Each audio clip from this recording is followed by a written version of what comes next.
साथियों, किसी ने कहा है, तुम्हें ख्याल हो मेरा तो मेरे साथ चलो। तुम्हें ख्याल हो मेरा तो मेरे साथ चलो। सता रहा हो अंधेरा तो मेरे साथ चलो। रोशनी की तलाश में निकला हूं, बुला रहा है सवेरा, मेरे साथ चलो। आदरणीय राहुल गांधी जी, एक नया सवेरा, संघर्ष का एक नया पथ और एक नए जज्बे के साथ।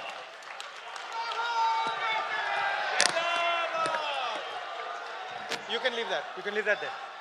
Or you can bring it later. Bring it later. Alamkar. You can put it there. Put it there. Put it there.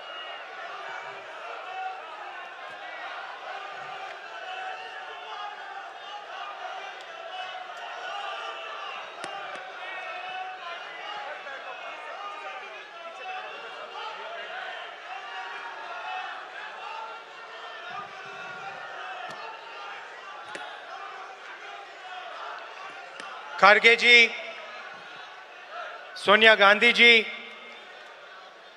Ajay Maken ji, KC Venugopal ji, Mukul Wasnik ji, Shakti Singh Gohil ji, Amit Chavda ji, CWC members, senior leaders on the dais, AICC members, party workers, friends from media, आप सबका यहां बहुत बहुत स्वागत, नमस्कार।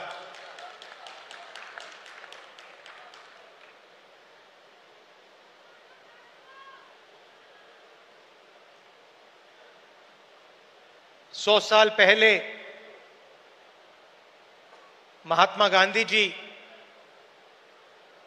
Congress party के president बने थे और 150 साल पहले सरदार पटेल जी इस धरती पे पैदा हुए थे। गांधी जी, सरदार पटेल जी, ये कांग्रेस पार्टी के फाउंडेशन है, कांग्रेस पार्टी की नींव है।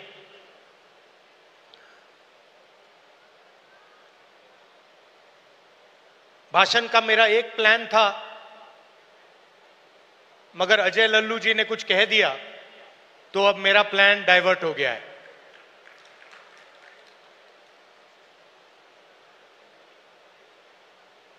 अभी उन्होंने कहा कि मैं पिछड़ों के लिए, दलितों के लिए, आदिवासियों के लिए, गरीब लोगों के लिए काम कर रहा हूं। वो सच है, मगर उन्होंने बात जोड़ी कि आने वाले समय में लोग मेरा नाम याद करेंगे और जैसे ही ये शब्द उनके मुंह से निकले तो मुझे एक बात याद आई।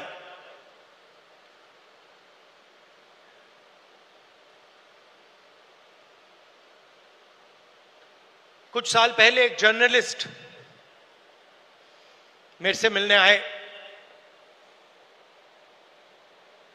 हिंदुस्तान के जाने हुए जर्नलिस्ट हैं। ऑफिस में बातचीत चल रही थी। उन्होंने मुझे बोला कि वो या मुशर्रफ जी या नवाज शरीफ के मित्र थे और उन्होंने मुझे बताया कि उन्होंने नवाज शरीफ या मुशर्रफ जी से कहा था कि अगर आप हिंदुस्तान और पाकिस्तान के बीच में शांति लाएंगे तो पूरी दुनिया आपका नाम याद करेगी। और उस टाइम जब जर्नलिस्ट ने कहा था, मुझे एक बात याद आई थी। जैसे ही उसके मुंह से ये शब्द निकले थे, मेरे दिमाग में ये बात उठी थी कि मैं छोटा सा बच्चा था, 7-8 साल का, और मैंने इंदिरा गांधी जी से यह सवाल पूछा कि दादी, मरने के बाद आपके बारे में लोगों को क्या कहना चाहिए, क्या सोचना चाहिए? जानते हो इंदिरा गांधी जी ने क्या जवाब दिया, जो मुझे आज तक परफेक्ट जवाब लगा।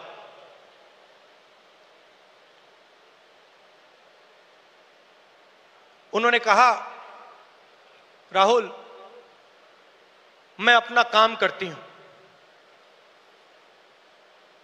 मरने के बाद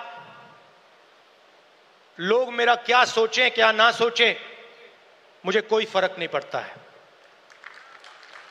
मुझे इंटरेस्ट अपने काम से है, और अगर पूरी दुनिया मेरे मरने के बाद मुझे भूल जाए,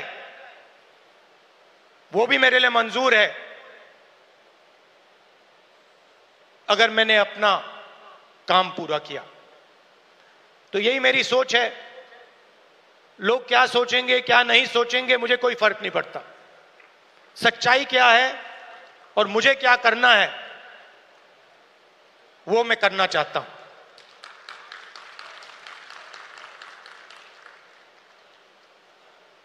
तेलंगाना में हमने एक क्रांतिकारी कदम उठाया, जाति जनगणना।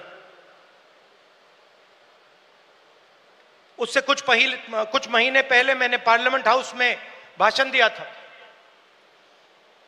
मोदी जी के सामने कहा कि मोदी जी, आप जाति जनगणना कराइए, देश को मालूम होना चाहिए इस देश में दलित कितने हैं,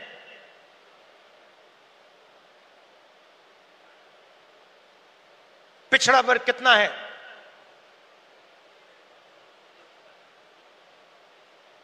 अति पिछड़ा कितना है, अति दलित कितने हैं, आदिवासी कितने हैं, माइनॉरिटीज कितने हैं, गरीब जनरल कास्ट के कितने लोग हैं।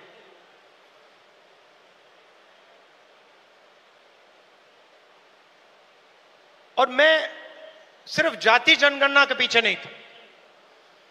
जाति जनगणना एक कदम है। मुझे यह पता लगाना था कि इस देश में किसकी कितनी भागीदारी है। उस समय मैंने कहा था कि देश का एक्सरे होना चाहिए, पता लगाना चाहिए कि जो हमारे दलित, आदिवासी, पिछड़े वर्ग के लोग धूप में काम करते हैं, मजदूरी करते हैं, क्या सचमुच में ये देश उनकी इज्जत करता है? क्या सचमुच में ये देश उनको जगह देता है? ये मेरे दिमाग में सवाल था।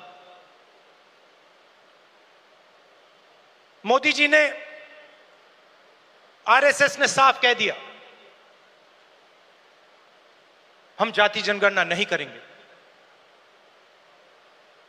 हम जानना नहीं चाहते हैं, हम समझना नहीं चाहते हैं, हम लोगों को बताना नहीं चाहते हैं कि इस देश में दलितों को, आदिवासियों को, पिछड़ों को, गरीब जनरल कास्ट को, माइनॉरिटीज को कितनी भागीदारी मिलती है, हम छुपाना चाहते हैं। और वहां मैंने सामने बोल दिया कि आप छुपाइए जितना छुपाना है, लोकसभा में, राज्यसभा में हम कानून पास करेंगे, आपके बिल्कुल सामने कानून पास करेंगे, जाति जनगणना यहीं से निकालेंगे। तेलंगाना में किया और आप हैरान हो जाओगे। रेवंत रेड्डी जी ने बोला मगर डिटेल में नहीं गए। और मैं जानता हूं कि जो तेलंगाना की हालत है वो इस देश के हर प्रदेश की हालत है। तेलंगाना में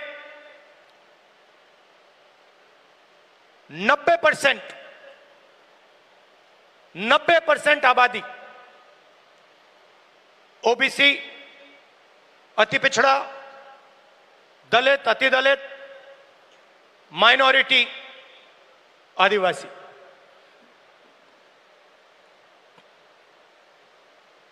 तेलंगाना का कॉर्पोरेट सेक्टर देखिए, मालिकों की लिस्ट, सीईओज की लिस्ट, सीनियर मैनेजमेंट की लिस्ट, 90% में से आपको एक व्यक्ति नहीं मिलेगा।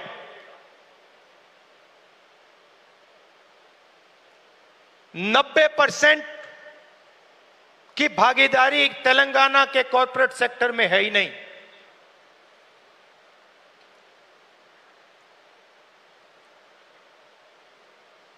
आजकल 21वीं सदी में मजदूर को गिग वर्कर कहा जाता है। वो घरों में खाना ले जाते हैं, घरों में खाना पकाते हैं, पिज्जा ले जाते हैं, अमेज़न की डिलीवरी ले जाते हैं, धूप में ले जाते हैं, सड़क पे मरते हैं। तेलंगाना में उनकी लिस्ट निकाली, सारे के सारे या ओबीसी या दलित या आदिवासी। अब तेलंगाना में जाति जनगणना ने एक बिल्कुल नया औजार दिया है। तेलंगाना में हम सचमुच में विकास का काम कर सकते हैं। तेलंगाना में हम पिन पॉइंट एक्यूरेसी के साथ भागीदारी के बारे में हर सेक्टर में आपको बता सकते हैं। और मैं खुश हुआ कि जाति जनगणना होने के एकदम बाद हमारे चीफ मिनिस्टर ने और हमारी टीम ने ओबीसी रिजर्वेशन को 42% तक पहुंचा दिया है।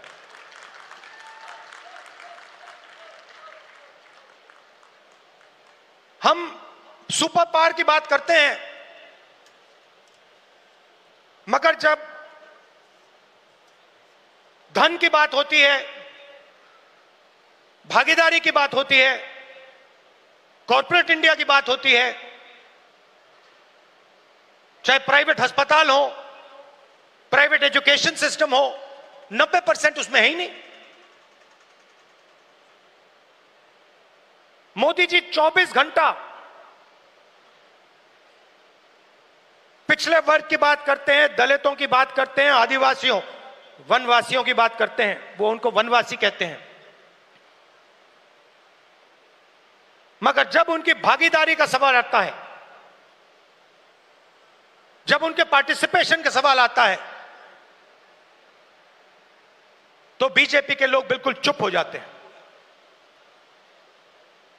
तो ये तेलंगाना ने एक क्रांतिकारी कदम उठाया है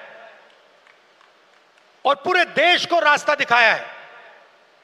और मैं फिर से दोहरा के कह रहा हूं, इस स्टेज से आप सब के साथ कह रहा हूं कि 50% की जो दीवार है, इसको हम पूरे देश में तोड़ के परे कर देंगे। और जो शुरुआत हमने तेलंगाना में की है, वही हम दिल्ली में पूरे हिंदुस्तान के लिए करने जा रहे हैं। एससी एसटी सब प्लान की मैंने बात उठाई। क्रांतिकारी कानून लाए थे हम, इसको बीजेपी ने रद्द कर दिया है। एक के बाद एक हिंदुस्तान की सारी संस्थाओं पर यह आक्रमण कर रहे हैं। जहां भी आपको पहले दलितों को, पिछड़ों को, आदिवासियों को, गरीब जनरल कास्ट को जहां भी पहले जगह मिलती थी, वो सारे के सारे दरवाजे एक के बाद एक बंद कर रहे हैं। पहले हिंदुस्तान के हर जात के युवा सेना में जा सकते थे, पेंशन मिलती थी, शहीद का दर्जा मिलता था, एक्स सर्विसमैन स्टेटस मिलता था। उसमें सब लोग जा सकते थे, खत्म कर दिया। आज हमारी सरकार युवाओं को कहती है कि अगर आप युद्ध में शहीद होगे और अगर आप अग्निवीर हो तो हम आपको ना पेंशन देंगे, ना शहीद का दर्जा देंगे। आपके साथ में जो लड़ रहा है उसको मिलेगा, मगर आपको नहीं मिलेगा। रास्ता किसके लिए बंद किया? गरीबों के लिए, गरीब जनरल कास्ट, दलित, पिछड़ा वर्ग, अति पिछड़ा वर्ग, आदिवासियों के लिए। पहले पब्लिक सेक्टर हुआ करता था, उसमें हर जात के लोग जा सकते थे। Steel authority India, BHEL, BSNL, HAL, ये आप सबको, पूरे देश के युवाओं को रोजगार देते थे, अपॉर्चुनिटी देते थे। एक के बाद एक इनको बंद किया जा रहा है।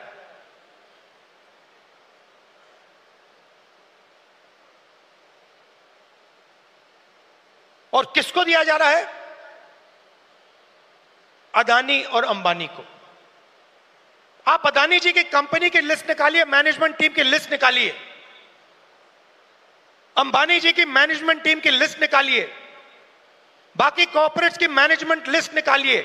आपको एक दलित, एक आदिवासी, एक पिछड़ा वर्ग का नहीं मिलेगा।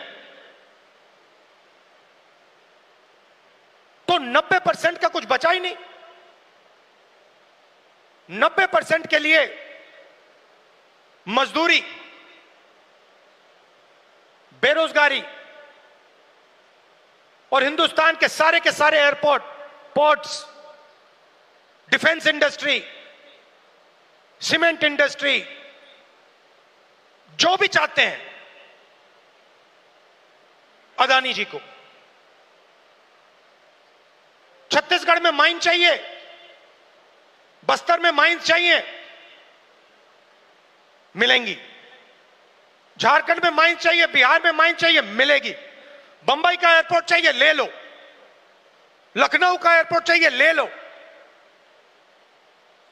डिफेंस इंडस्ट्री चाहिए, ले लो। HAL को परे करो, BHEL को परे करो, बनाओ जो बनाना है। तो सारा का सारा धन, सारी की सारी अपॉर्चुनिटीज 90% से छीनी जा रही है। पहले नरेंद्र मोदी अमेरिका गए, याद है आपको? गले लगे थे, याद है? इस बार गले लगने वाली फोटो देखी आपने? देखी? कहां गायब हो गई? राष्ट्रपति ट्रंप ने ऑर्डर दिया, जिनको मोदी जी अपने मित्र कहते हैं, ऑर्डर दिया, सुनो, इस बार गले नहीं लगेंगे, इस बार नए टैरिफ लगाएंगे। चूं तक नहीं निकली, आज तक गायब है। जनता का ध्यान वहां ना चला जाए तो पार्लियामेंट में 2 दिन ड्रामा चलाया, मगर सच्चाई है कि आर्थिक तूफान आने वाला है। कोविड आया था, नरेंद्र मोदी जी ने थाली बजवाई, मोबाइल फोन की लाइट दिखवाई। अब आर्थिक तूफान आ रहा है, सामने है, करोड़ों लोगों को नुकसान होगा। 50 साल से सबसे ज्यादा बेरोजगारी आज है। कहां गए नरेंद्र मोदी? कहां छुप गए हैं?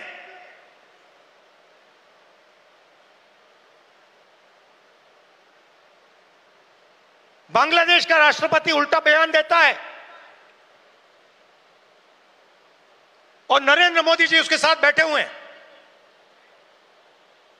चुप, एक शब्द नहीं निकलता मुंह से। कहां गई 56 इंच की छाती?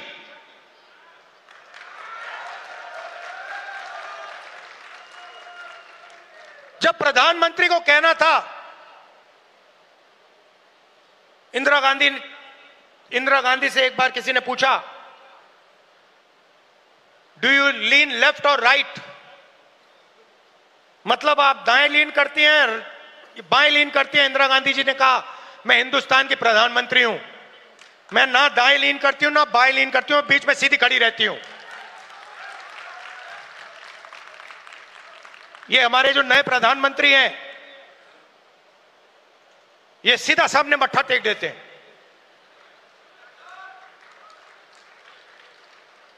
सच्चाई है हिंदुस्तान की, और विचारधारा की लड़ाई है।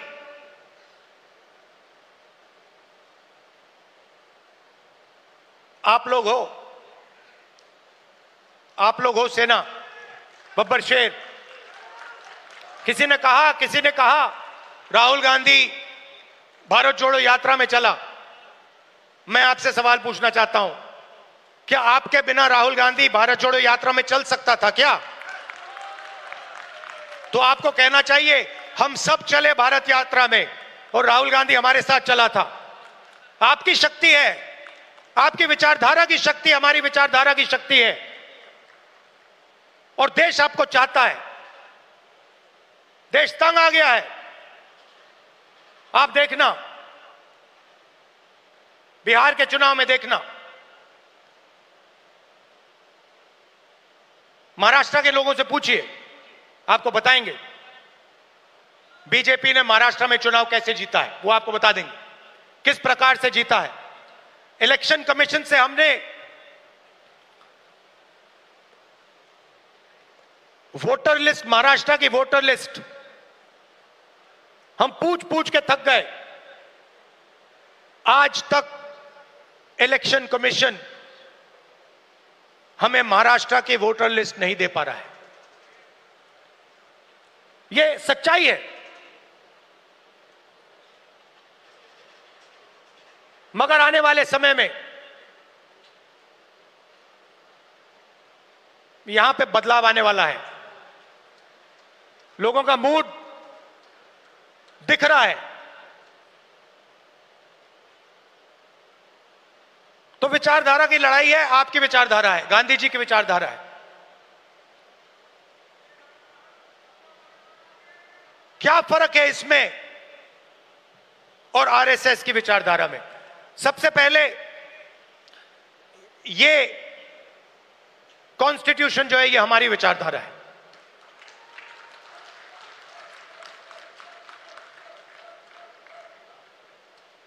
इसमें गांधी जी की, अंबेडकर जी की, पटेल जी की, बुद्ध भगवान की, नारायण गुरु जी की, गुरु नानक जी की, कबीर जी की, बसवना जी की विचारधारा है। यह 70 साल पुराना डॉक्यूमेंट नहीं है, यह हजारों साल पुरानी सोच है। और ये आपकी है। आपके खून, आपके पसीने ने, कांग्रेस पार्टी के खून, कांग्रेस पार्टी के पसीने ने यह कॉन्स्टिट्यूशन देश के साथ बनाया है और आज इस पर आक्रमण हो रहा है। संस्थाओं पर आक्रमण होता है। अग्निवीर, अदानी अंबानी को देश का पूरा धन, यह सब कॉन्स्टिट्यूशन पर आक्रमण हो रहा है। कॉन्स्टिट्यूशन में कहीं नहीं लिखा है कि हिंदुस्तान का पूरा धन 2-3 लोगों के हाथ में होना चाहिए। कॉन्स्टिट्यूशन में कहीं नहीं लिखा है कि हिंदुस्तान की हर संस्था में एक संगठन आरएसएस के लोग होने चाहिए। इस कॉन्स्टिट्यूशन में कहीं नहीं लिखा है कि हिंदुस्तान की सब यूनिवर्सिटीज के वाइस चांसलर आरएसएस के होने चाहिए। इस कॉन्स्टिट्यूशन में कहीं नहीं लिखा है कि हिंदुस्तान की दूसरी भाषाओं को, तमिल को, बंगाली को दबाया जाना चाहिए। कहीं नहीं लिखा है।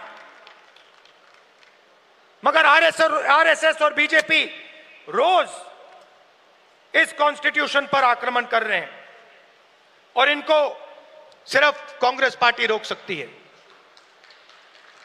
बाकी पार्टियां नहीं रोक सकती हैं। आप देखना, क्योंकि यह विचारधारा की लड़ाई है। जिस पार्टी के पास विचारधारा नहीं है, क्लैरिटी नहीं है, वो बीजेपी, आरएसएस के सामने नहीं खड़ी हो सकती। जिस पार्टी के पास विचारधारा है वो ही आरएसएस और बीजेपी का मुकाबला कर सकती है और वो ही आरएसएस और बीजेपी को हराएगी। और आजादी से पहले एक बात याद रखिए, भूलिए मत, आजादी में हम सिर्फ अंग्रेजों से नहीं लड़े थे। हम अंग्रेज और आरएसएस की विचारधारा के खिलाफ लड़े थे। ये सारे जो आरएसएस के लोग हैं, इनकी विचारधारा फ्रीडम स्ट्रगल की विचारधारा नहीं है। जिस दिन कॉन्स्टिट्यूशन लागू हुआ था, जिस दिन यह किताब लिखी गई थी, उस दिन इस कॉन्स्टिट्यूशन के खिलाफ आरएसएस ने रामलीला मैदान में इस कॉन्स्टिट्यूशन को जलाया था। सालों के लिए इस कॉन्स्टिट्यूशन में लिखा है कि हमारे देश का जो झंडा है वो तिरंगा होगा। सालों के लिए आरएसएस ने तिरंगा को सलूट नहीं मारा था। यह सच है। आज जो भी कहें, उनकी विचारधारा कॉन्स्टिट्यूशन के खिलाफ है। वो लोकतंत्र को खत्म करना चाहते हैं। वो हिंदुस्तान की सारी संस्थाओं को कंट्रोल करना चाहते हैं और अंबानी, अदानी को हिंदुस्तान का पूरा धन पकड़ाना चाहते हैं। और हमारी विचारधारा कहती है कि यह देश हर जात का, हर धर्म का है, हर भाषा का है। इस देश की संस्थाएं, इस देश के इंस्टीट्यूशंस किसी एक संगठन के नहीं हैं, कांग्रेस पार्टी के नहीं हैं, इस देश की जनता के हैं और इस देश की जनता को उन इंस्टीट्यूशंस पर कंट्रोल होना चाहिए। यह लड़ाई चल रही है। कुछ दिन पहले बीजेपी ने लोकसभा में वक्फ बिल पास किया। वक्फ बिल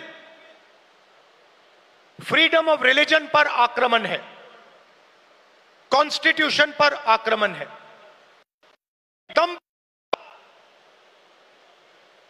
ऑब्जर्वर न्यूज़पेपर, उनका जो न्यूज़पेपर है, ऑर्गेनाइजर, सॉरी ऑब्जर्वर नहीं, ऑर्गेनाइजर में लिखते हैं कि अब जो क्रिश्चियन कम्युनिटी है उनकी जमीन पर हम आक्रमण करने जा रहे हैं। हमारे सिख भाई हैं,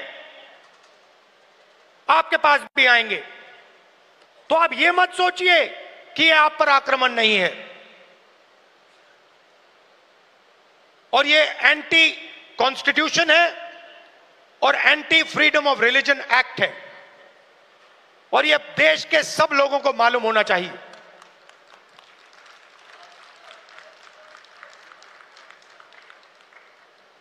तो हम चाहते हैं कि हर कम्युनिटी, हर धर्म, हर भाषा को इस देश में इज्जत मिले, रिस्पेक्ट मिले, जगह मिले। हम चाहते हैं कि यह देश सब लोगों का हो और हर धर्म, हर जात, हर भाषा को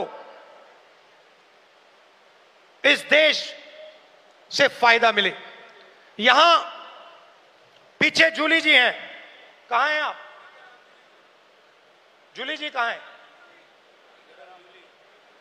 जूली जी टिकाराम जूली जी कहां है भाई? हाँ, जूली बुलाइए उनको।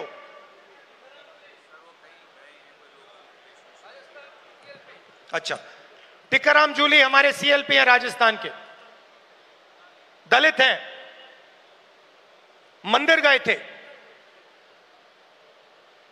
उनके मंदिर में जाने के बाद बीजेपी के नेताओं ने मंदिर को साफ करवाया, धुलवाया, और वो अपने आप को हिंदू कहते हैं। एक दलित व्यक्ति को मंदिर में जाने का अधिकार नहीं देते हैं, और जब जाता है तो फिर मंदिर को धुलवाते हैं। ये हमारा धर्म नहीं है, ये हमारा धर्म नहीं है। हम भी अपने आप को हिंदू कहलाते हैं, मगर ये हमारा धर्म नहीं है। हमारा धर्म वो है जो हर व्यक्ति का आदर करता है, हर व्यक्ति को रिस्पेक्ट देता है। और ये जो बात है, चाहे ये दलितों के खिलाफ हो, पिछड़ों के खिलाफ हो, ये बीजेपी के हर कार्यकर्ता के दिल के अंदर छुपी हुई है। ये है आप में और उनमें फर्क। आपके लिए चाहे दलित हो, आदिवासी हो, पिछड़े हो, महिला हो, अल्पसंख्यक हो, आप सबकी रिस्पेक्ट करते हो। हमारा हर कार्यकर्ता हिंदुस्तान के हर व्यक्ति की रिस्पेक्ट करता है। उनके दिल में नफरत भरी हुई है। 21वीं सदी में वो कह नहीं सकते हैं क्योंकि कॉन्स्टिट्यूशन है, मगर दिल में जो उन्होंने जूली साहब के साथ किया वही वो आप सबके साथ करना चाहते हैं। ये उनकी सच्चाई है, और लड़ाई इसी बात की है। हमारे लिए सब लोग इंसान हैं, सब लोगों से हम मोहब्बत करते हैं, सब लोगों की हम रिस्पेक्ट करते हैं। उनके लिए अलग अलग है। कोई दलित है, उसको मंदिर में नहीं जाना चाहिए। कोई मोची है, उसे सॉफ्टवेयर इंजीनियर नहीं बनना चाहिए। कोई गरीब किसान का बेटा है, उसे अंग्रेजी नहीं सीखनी चाहिए। ऐसा हिंदुस्तान हमें नहीं चाहिए, और हम होने भी नहीं देंगे। आखिरी बात आपसे कहना चाहता हूं संगठन के बारे में। कांग्रेस प्रेसिडेंट, वर्किंग कमेटी और पार्टी के सीनियर नेताओं की काफी मीटिंग हुई है और हम चाहते हैं कि जो हमारे डिस्ट्रिक्ट प्रेसिडेंट्स हैं उन्हें हम पार्टी की नींव बनाएं और हम चाहते हैं कि उन्हें, जो हमारे डिस्ट्रिक्ट प्रेसिडेंट्स हैं, डिस्ट्रिक्ट कमेटीज हैं, उन्हें पार्टी शक्ति दे, पावर दे और जिम्मेदारी दे। तो यह बदलाव हम कांग्रेस पार्टी में लाने जा रहे हैं।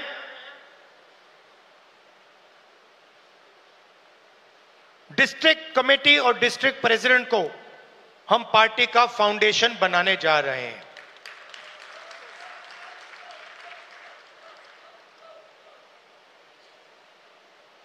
अंत में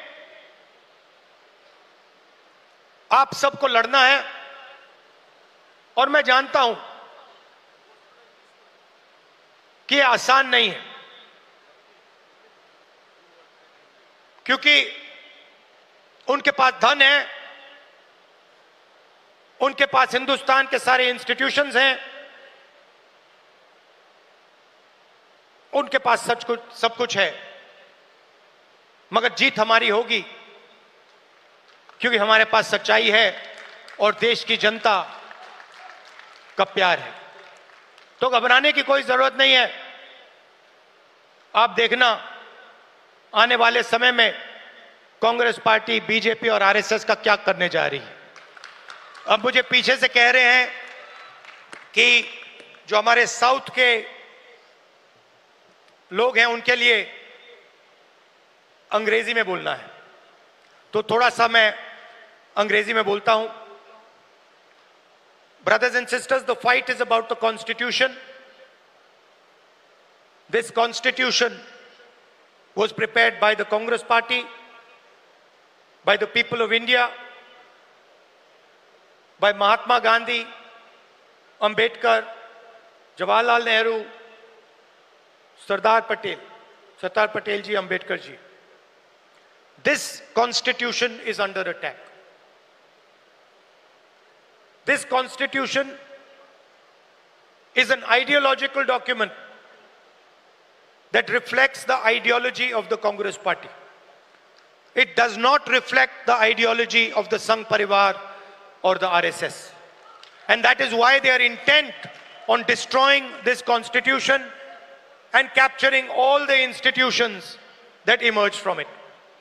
It is our duty as Congress members to protect this Constitution, to protect the rights of every single Indian, all communities, all languages, all genders. It is our duty and our right because it is our ideology that is reflected in the Constitution. The BJP and the RSS are attacking our institutional framework, and they think that just because they are in power, they have huge amount of financial capacity that nobody is going to resist them. They are absolutely wrong. The Congress worker and the Congress party and the large mass of India's people are going to fight for this Constitution and are going to defeat the RSS and the BJP. I also said that a few days ago, the BJP and the RSS attacked the freedom of religion. The Waqf bill and the article that appeared in the RSS magazine, the organizer, where they said that they are now going to attack the land of our Christian brothers and sisters, are both attacks on the Constitution of India. And they must be seen in that light. I also spoke about the caste census and about how we have taken a tremendous step in Telangana, which has revealed a lot about the communities that are participating in different activities in the state. Finally, I would request all Congress members from all our states that it is your responsibility to defend the Constitution. It is your responsibility to defend the ideology of the Congress Party. And I'm proud that you do it every single day against great odds. Thank you very much. Namaskar. मैं सबसे पहले आदरणीय कांग्रेस सभापति मल्लिकार्जुन खड़गे जी का, राहुल गांधी जी का, सोनिया गांधी जी का, केसी वेणुगोपाल जी का, अजय माकन जी का तहे दिल से शुक्रिया अदा करता हूं, क्योंकि उन्होंने 2025 के इस अहम वर्ष को संगठन का वर्ष का दर्जा दिया है। और एक कार्यकर्ता होने के नाते आज इन्होंने संगठन को जो तवज्जो दी है, जो महत्व दिया है, मैं तहे दिल से मैं इन सभी नेताओं का शुक्रिया अदा करता हूं।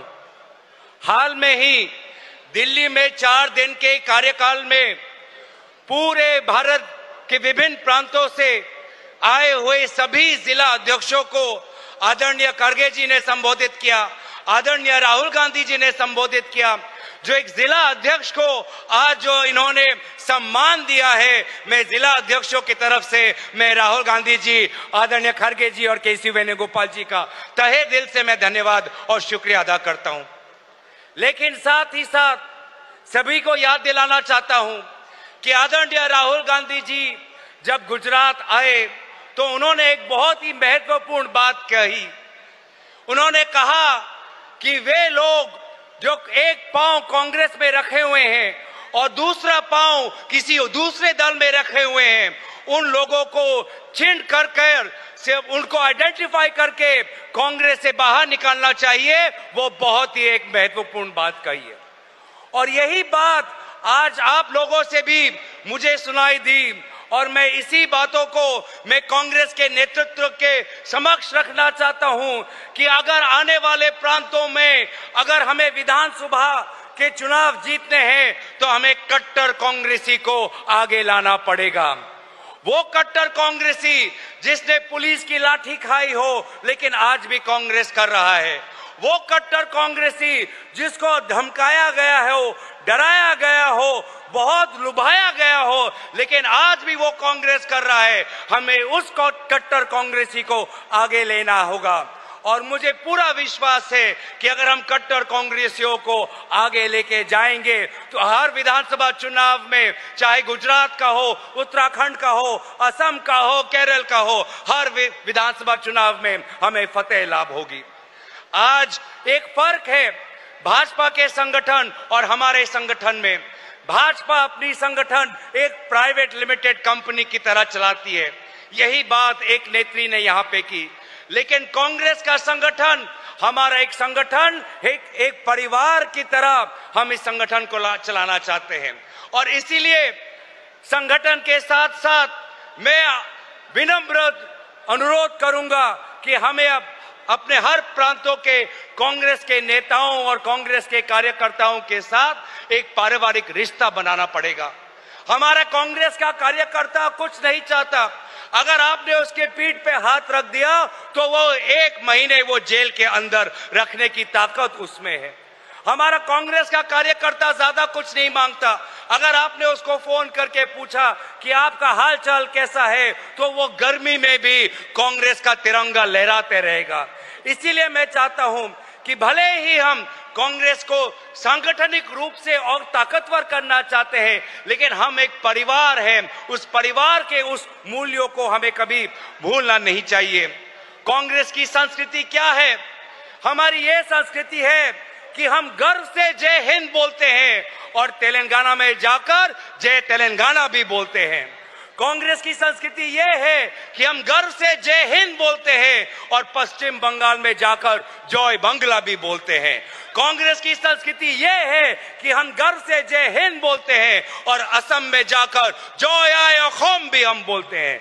यह है हमारी संस्कृति कि हम विभिन्न प्रांतों को हम सम्मान करते हैं। हमारे में हमारा राष्ट्रवाद, हमारा देशभक्ति भी है, लेकिन साथ साथ जो आंचलिकतावाद है, हम आंचलिकतावाद को भी हम सम्मान करते हैं। तो ये है कांग्रेस पार्टी, देशभक्तों की पार्टी, सभी धर्मों की पार्टी, सभी भाषाओं की पार्टी, सभी प्रांतों की पार्टी। और इन्हीं बातों के साथ मुझे जो शब्द कहने के लिए जो मौका मिला, मैं सभी को धन्यवाद और आभार प्रकट करते हुए मैं गुजरात के लोगों को कहना चाहता हूं कि आदरणीय राहुल गांधी जी ने हमारे समक्ष एक लक्ष्य रखा है कि 2027 में गुजरात में कांग्रेस का पर्चा हमें लहराना है।